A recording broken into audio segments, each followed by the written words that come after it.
Imagine two people, A and B, are using the same AI tool, the same prompt and the same model. Both of them hit enter. Person A's output looks world class and person B's looks AI generated. The difference is not the tool, not the prompt, but one skill which is quickly becoming the most important skill to learn in the age of AI. It is not prompt engineering, it is not knowing how to write, it is this simple skill which everyone is looking for people to hire. I'll tell you what this skill is, why is it so important, and how can you start learning and getting better at it. So make sure that you watch till the end, and the skill is called taste, judgment, conviction. There are so many words for it, but the underlying idea is knowing what works. Taste is knowing what to pick when you have unlimited choices. In a world where AI can build anything, taste is the ability to detect signal in a world full of noise. Be it software development, content creation, writing, marketing, sales, this one skill is quickly becoming the most important in-demand skill that everyone is looking for when hiring people or choosing to work with them. Taste and judgment is often linked with good design. Look around you, there are few things which just looks absolutely flawless. They are based on great taste and good design. And good design exists in everything, be it the way you're creating a software, be it how you're creating a banner or infographic, be it creating a mathematical proof for something, or it could even be the buildings that people are building. Good design exists in every shape and form around you. There's an excellent article by Paul Graham where he talks about taste and good design. And he says that you've been taught from childhood that taste is subjective, that design is subjective. If your friend is coloring something pink and you are coloring something yellow, that's okay. He likes it pink, you like it yellow. That's okay. But that's not really true.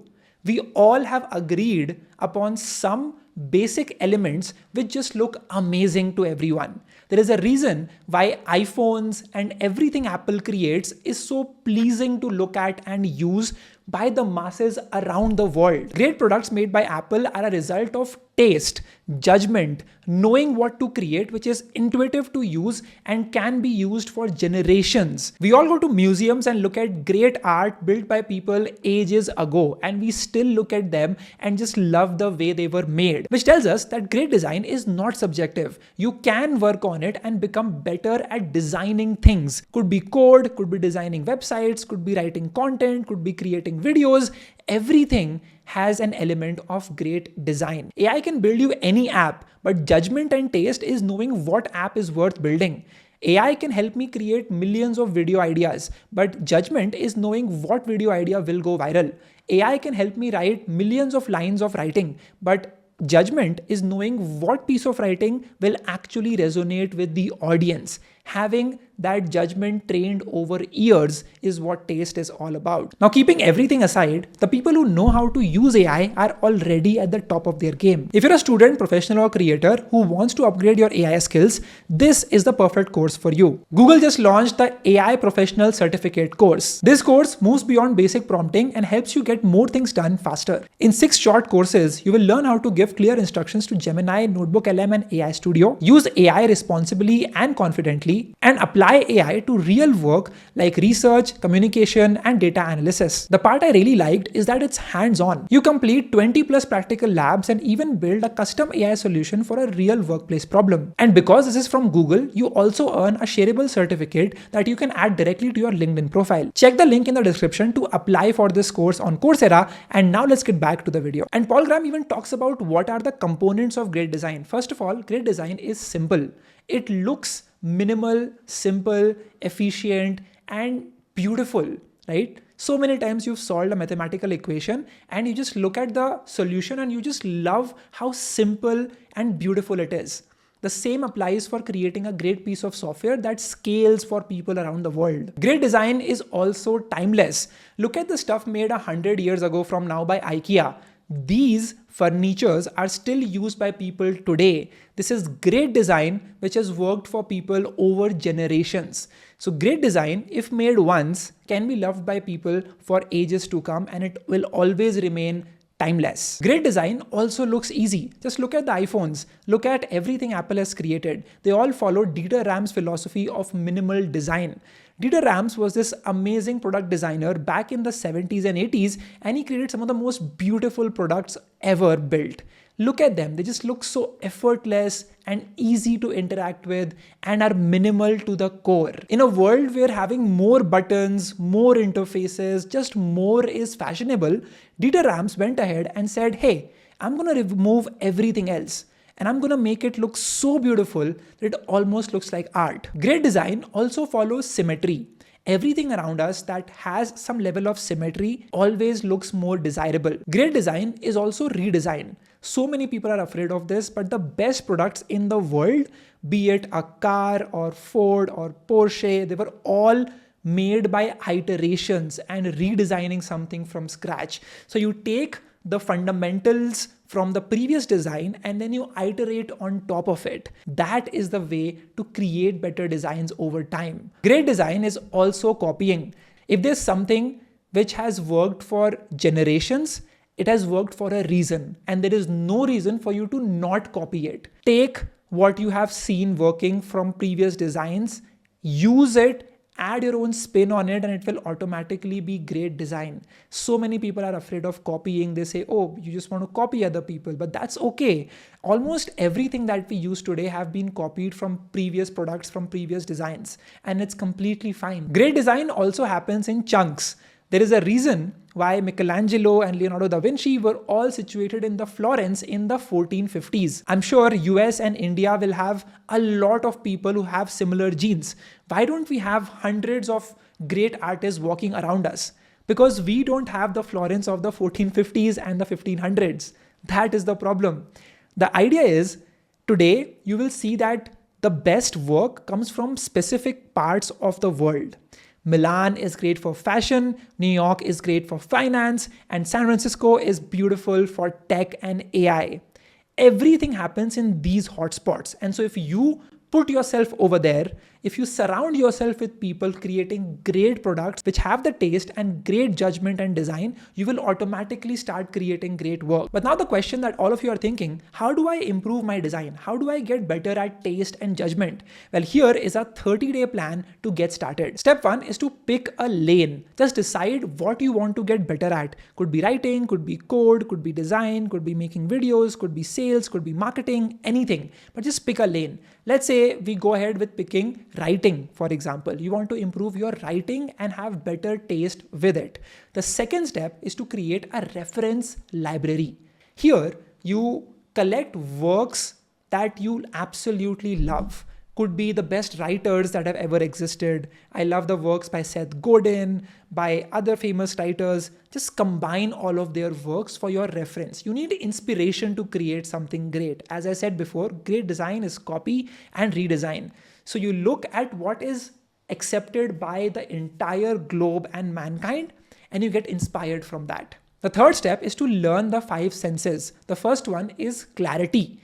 Is this to the best of my knowledge? Do I understand it well enough? Even before you write something, do you understand it well enough to write on it? The second is simplicity. Can I reduce this piece of content to the least words possible? The sign of a great writer is if they can communicate 1,000 words in 100 or 50 or lesser than that. Speak less, communicate more. That is the beauty of simplicity. The third step is timelessness. Is my writing based on a fad or a fashion trend which will no longer exist 10 years from now or 10 years ago? That is the question to answer. Because if your writing can be great for people 20 years ago and 20 years from now, you have something which is completely timeless and will stand the test of time. The fourth lens is the right problem. Knowing if this is the right problem to be solving, having the judgment for it. Does it really solve what the user needs? And lastly is craft. Knowing if this is finished, if this is intentional, if this is built to the best of your ability. All right, the fourth step is to create variations and rank them. For example, let's say you want to write a title for a video that you are creating. Ask AI to generate 10 different variations for the title. This is one thing AI is amazing at. It will give you amazing recommendations for all the variations. Then use your knowledge to rank all of them. This is an excellent exercise that will help you improve and understand what works and what does not. And you will start to look at patterns and you can match them later on. And the next step is the subtraction pass. Simplicity and minimalism is the most important thing in anything that you're creating. Here, you take a responsibility to start reducing what you've written. If you have written 10 lines, get it down to 7. Reduce as much as possible while retaining the meaning of it. Step number 6 is to start redesigning something every week.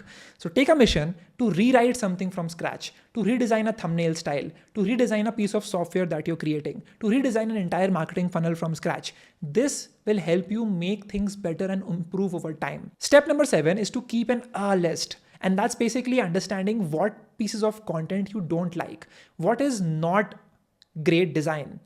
Keep a list of that and look at it and understand what felt off, what principle did it violate, what would you do different. Whenever I look at a thumbnail, I'm always looking at what can I do better in this? Does this look off? Is there any problem with this thumbnail? This will help you know what not to do when you're building something from scratch. And the last one is to always have a great feedback loop in anything that you're doing.